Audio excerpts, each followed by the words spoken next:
Hi everybody, it's me again, Aquifel. So, after the 10 worst WrestleMania main events of all time, before we come to the best, you'll have to wait a little bit before that happens because I planned on doing that a little bit shortly before WrestleMania, shortly before the preview to WrestleMania, or for WrestleMania. But, well, as we have an on Cage Match de or cagematch.net, we have a column inside the Cage Classics, and I'm one of the lucky people who has to review all the classic WCW pay-per-views. And I've just finished watching Starrcade 97 again, and I want to do this classic review here too, just to tell you people how much this pay-per-view in my mind changed or was a game changer in the Monday Night Wars. For Starrcade 97, well, let's begin from the top. The first match, the WCW World Cruiserweight title match between Eddie Guerrero and Dean Malenko. Nice match. Not awesome, not that great, not a 5-star match, but a decent Cruiserweight match, and Malenko and Guerrero, they just knew how to work a good match. And with that match, with the opener, we already have the match of the night, the only good match that evening. Well, it is not as good as one might have hoped Eddie Guerrero and Dean Malenko delivering, but it was a good match and was fun to watch.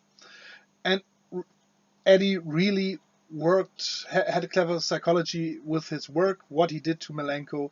Malenko had high impact maneuvers. Good match, no doubt about it. Nothing more to add. Then Scott Hall came out, and for some reason they changed a lot of the card. Card subject to change.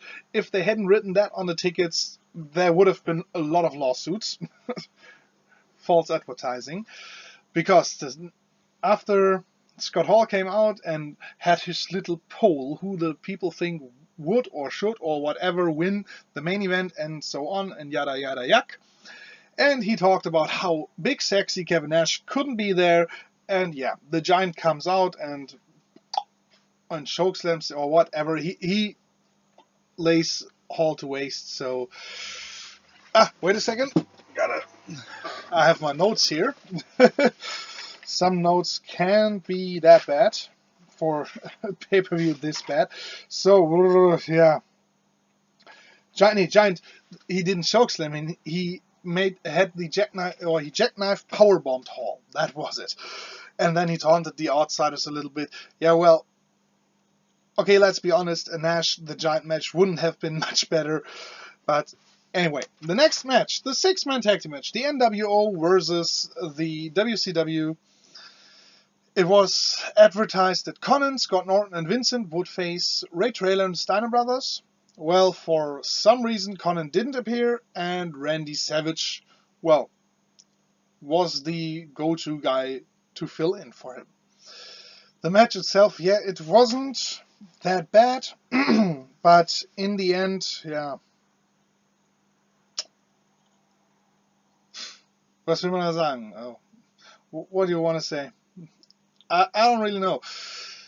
It wasn't a bad match, but it didn't appear to have that much meaning. It was just, yeah, let's face it, it was a meaningless match. It was just the NWO beats Ray Traylor and the Steiner brothers, because for some reason Ted DiBiase is furious that Savage and Norton just interfere, although they're not the legal man in the ring, and thus costing the NWO, costing the Steiner brothers and Ray Traylor the win, because the referee, of course, couldn't see all the interference from, well, at least the guys who were in the match. But the faces dominated most of the time, and then the NWO in the end cheated their way to win again. Same old, boring stuff, and the match itself, well, the wrestling wasn't that bad, but it wasn't anything memorable either. On to the next match. Bill Goldberg versus Steve Mongo McMichael. They've been feuding for a little bit back then, and well, Goldberg was green in the ring. Steve McMichael was useless in the ring. His first match the big tag team match with his partner, that went well. After that, he really got worse and worse every month. I really feel that way. And yeah, him being a horseman, well, that didn't really add to it. It just hurt the horseman a whole lot, in my opinion. And yeah, this match, well, Goldberg dominates. It's not a no DQ match. Still, Steve McMichael goes through a table. Well, that's okay. In a company where at times people were disqualified for being thrown over the top rope, McMichael going through a table is no grounds for disqualification. Well, okay. Yeah. Get to the point, the match sucked. Horrible match. Goldberg never was a good wrestler, but he had intensity and he had charisma. Both didn't help here. McMichael is a vacuum for both, and that's why this match just sucked. Then we had the no disqualification match between Raven and Chris Benoit, but no wait, Saturn versus Chris Benoit. Well, why they did change that, I don't really know. Raven explained it before a little bit. But, well, from a booking point of view, why did they change that? Well, anyway, Saturn and Chris Benoit, they had a nice match. The no DQ part mostly was there for, so the flock could interfere on Saturn's behalf and beat the crap out of Chris Benoit. And yeah, of course, in the end, after a DDT by Raven, Benoit was out. Maybe the WWE saw that and thought, well, Benoit fighting off these guys, that is the way to go for Roman Reigns. But, well, plot twist, we let him beat all the guys. Well, here Benoit got a strong showing, and they both had a pretty decent match, especially Saturn with some high-flying maneuvers. He didn't pull off that often. And of course, guys like Kidman with shooting star presses off the apron, nice stuff, but in the end, not a great match, but pretty decent. Buff Bagwell versus Lex Luger, the next NWO versus WCW match, and it says here that this match lasted 17 minutes. Yeah, 17 minutes of pure boredom. Buff Bagwell as Marcus Alexander Bagwell, he showed promise. He wasn't a talentless douche like some other people, but in the end, when the NWO came along and he went Buff Bagwell, well, he talked a lot of trash, and he had a good look for a wrestler, but what he did inside the ring, he was a heel, so his agility he didn't show off his agility that often. And yeah, let's be honest, let's face it, he never really tried. He seemed to stagnate. It appeared that he didn't want to improve himself, and well, Luger not being a god of the ring himself, you can see where this goes. It was a boring match, really boring, and of course, Vincent helps or comes like mental aid for Buff Bagwell's mental support, and yeah, in the end, of course, the Savage gets involved and Vincent gets involved, and it's the same. WCW being too fucking dumb to help each other out, because the NWO always did it, and yeah. So Buff Bagwell wins this match at around 70 minutes, and it's 70 minutes wasted because the match is just plain boring. Really boring. Now we have the United States heavyweight title match between DDP and Curt Hennig. Well, here the 17 minutes would have been much better, but it was a rather short match at 11 minutes, and I think that the advertised match was Ric Flair versus Curt Hennig in the steel cage match. Well, if that's true, it was changed again, so DDP could face Curt Hennig and win the title, and somehow in 11 minutes, I really like DDP, and Curt Hennig was a great worker, but somehow, it didn't click. It felt like that was a little bit impromptu. So DDP versus Curt Hennig, it was okay, but nothing more. If they had a real feud going on besides the whole NWO, DDP, and WCW shit, it could have been way more interesting, and there could have been a lot more intensity. But yeah, it fell short in that department. So it was an okay match, nothing great. Then the Control for Monday Nitro match with the special guest referee Bret the Hitman Hart, Larry Zbysko for WCW against Eric Bischoff fighting for the NWO.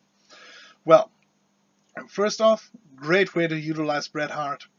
You just have a guy who was the top guy in WWE, who got screwed, really screwed, and with the Montreal Screwjob in the pay-per-view main event just 1 month earlier, and instead to capitalize on that by having him get into a match and actually doing something, yeah, he just goes in here and is the special guest referee. Great, nice. The match itself, well, Bischoff always was a martial arts aficionado. And to be honest, of course, he didn't kick and strike stiff. But even like that, his offense at times looked way more credible than what Glacier or the Cat did. So that doesn't really speak for the Cat or Glacier. Zbysko, still in good shape for the age he was at that time. And yeah, well, the match itself, nothing great. But with the whole NWO, WCW story, the people loved it. They were into it, and of course, yeah, Zbysko could wrestle circles around Bischoff. Bischoff could get some kicks in. Of course, Hall helped him, and a little bit of heel tactics helped him to at least put off Zbysko's win for a while. But in the end, Zbysko just no-sold the kicks. Some kicks by Bischoff. And that was fun. It reminded me of Tomohiro Ishii and Katsuyori Shibata with the hit me with your best shot. I can take it. Don't fucking care. That worked. That worked really well. Yeah, but the end, the finish, that was the typical WCW bullshit.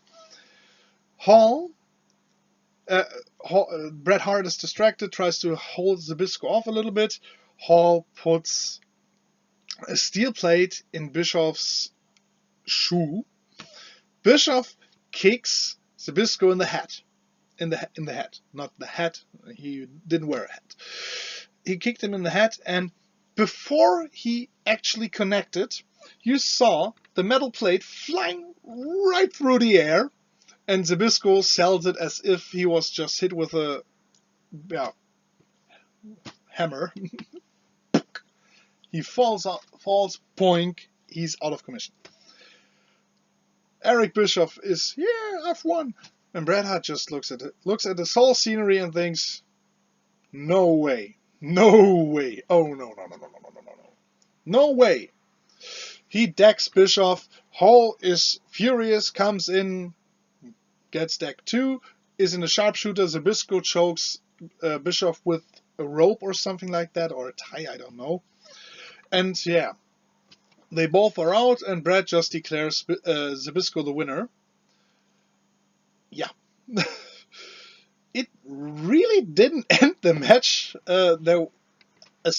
Maybe I have problems with my hearing, but I didn't hear a ring bell. There was no announcement that Zbysko won via DQ. It was, after this whole stuff, it was just boink. Over. It was done with Zbysko won. Well, that certainly was bullshit, but in the end, it was at least a little bit entertaining to see Bischoff getting his ass handed to him, and the story, well, it wasn't great, but at least it worked. And now on to the main event, the game changer, and here I really can throw away my notes because this is a matter of heart, and that's something I just want to get out here. Everybody, almost every wrestling fan sees it at least in a similar way as I do. Sting versus Hollywood Hulk Hogan. I mean, the biggest match wrestling has seen thus far was the Hulk Hogan Andre the Giant match. It really shocked people. They wanted to see. They were shocked by Andre's betrayal, and in front of a, according to WWE, crowd of 93,000 people, they went at each other. So that was huge in the 80s. In the 90s, there was one match that was huge enough to be the match, the biggest single wrestling match of all time worldwide. Even the huge matches in Japan, Americans or most Westerners didn't care for back in that day. Even considering how great how great Japanese wrestling is and how great a fan of it I am.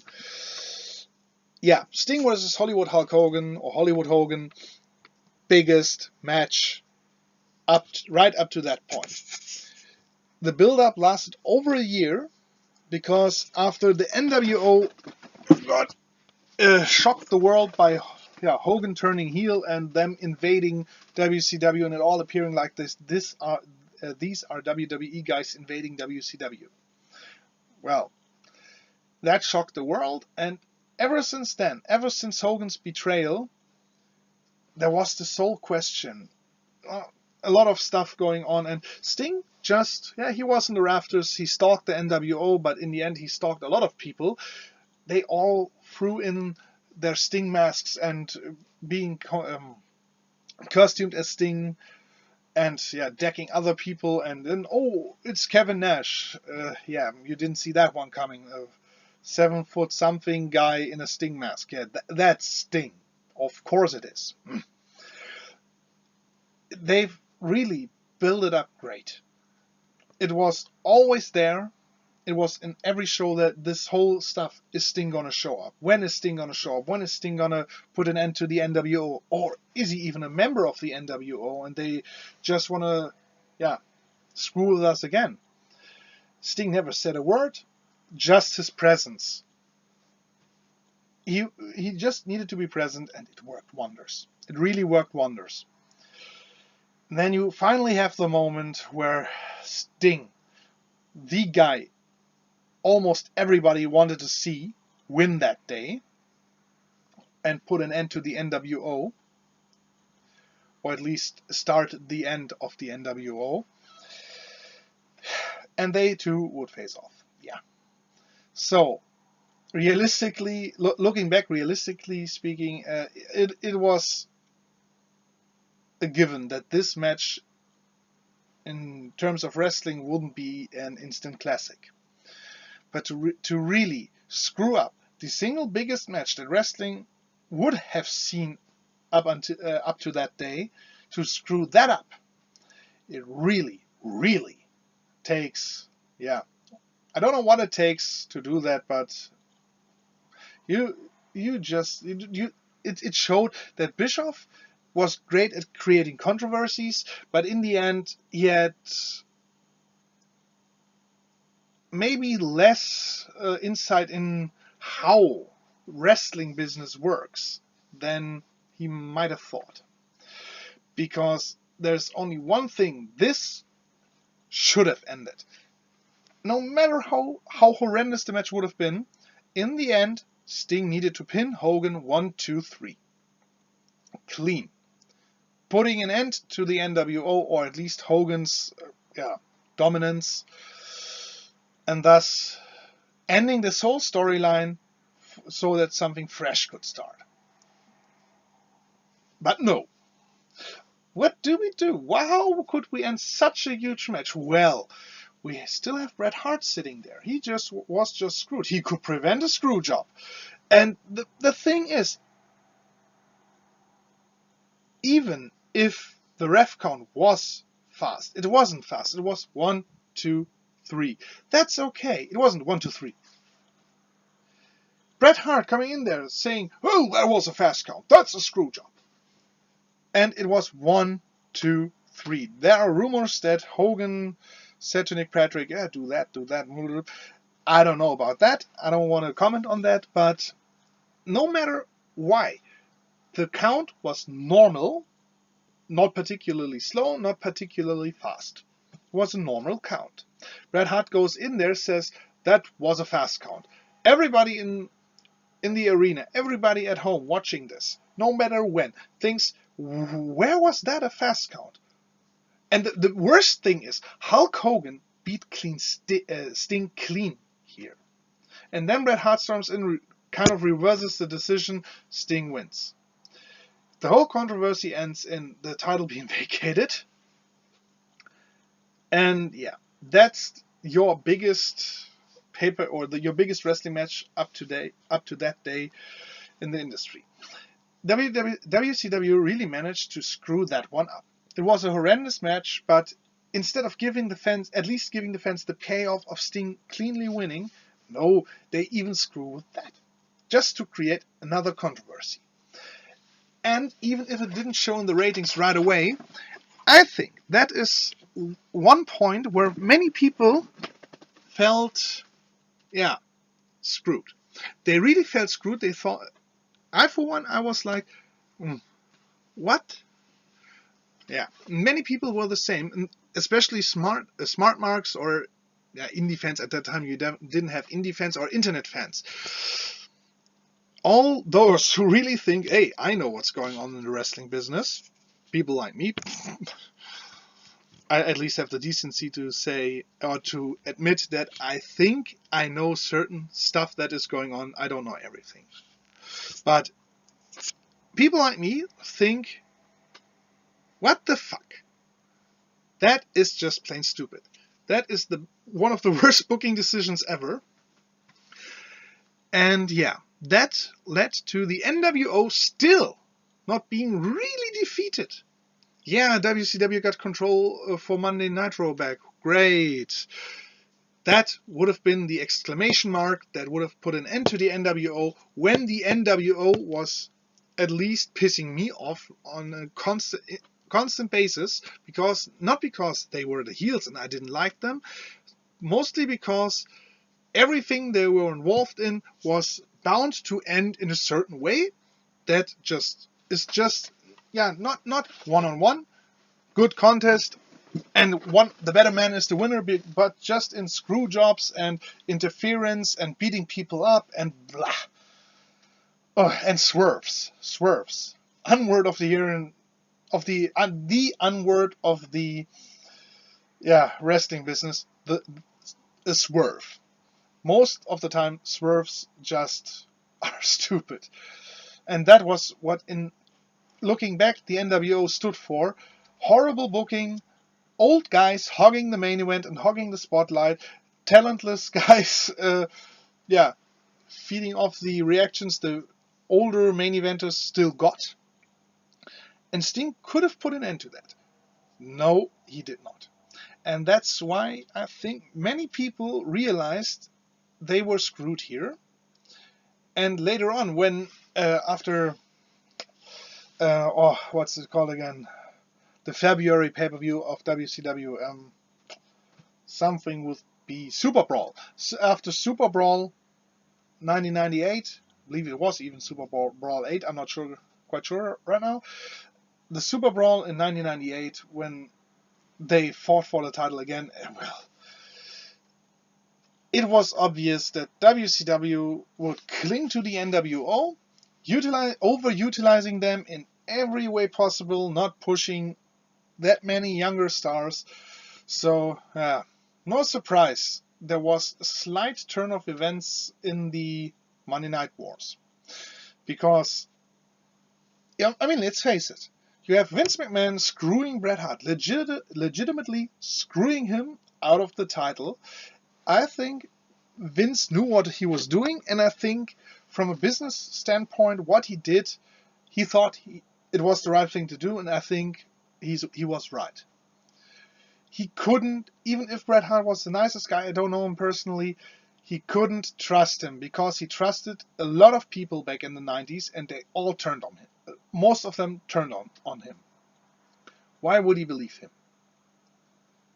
So, and something that, let's put it this way, something that should have destroyed the WWE.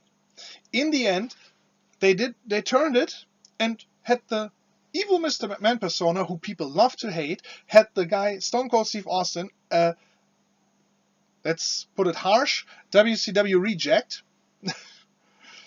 and make him the superstar, the biggest draw the wrestling has ever seen, maybe together with The Rock, and have them feud, and the people loved it, and it really showed in the ratings. And here WCW had on its hands the biggest, at that time, the biggest main event ever. And they had a superstar, one of the greatest performers ever. And they just, instead of working with it, Bret Hart was a mid-carder, upper mid-carder. He never was utilized right. He was the one who had to screw up this match, and the booking team, they just, that, in my opinion, was one of the turning points in the Monday Night Wars. And yeah, that's why Starrcade 1997 is such an important pay-per-view, because it really showed almost through the whole card what was wrong with WCW. The matches the NWO won all were by interference. The matches they lost, especially DDP, Curt, Hennig, okay, but the Zbysko Bischoff match, they lost, but there was tons of interference. And in the end, the only really good match was the opener, the Cruiserweights, who were doomed to always open the pay-per-views, maybe have a title match later. They were the backbone. They had the great in-ring matches, and the older guys, they just hogged the spotlight, and yeah, nothing really worked with them. So Starrcade 97, as I said, the only good match was the opener. The six-man tag, the no DQ match, and the United States match were decent, and the Control for Monday Nitro match was somehow fun to watch, but not good. Bagwell and the Bagwell and the Goldberg match, and the main event, maybe the single biggest disappointment in a main event ever. And probably, let's face it, one of the biggest nuts of all time. Just because they could have had a 5-star match before the ending. The ending killed the whole storyline, and it was one of the first nails in the coffin of WCW. But at least in my opinion. So, Starrcade 1997, watch it, judge for yourself. In my opinion, it just wasn't a good pay-per-view, and it showed a lot what was going wrong with WCW in these days. So, hopefully you have enjoyed my classic pay-per-view review and ranting on about how Starrcade 1997 and the booking by WCW sucked. So, hopefully you'll tune in next time. So long.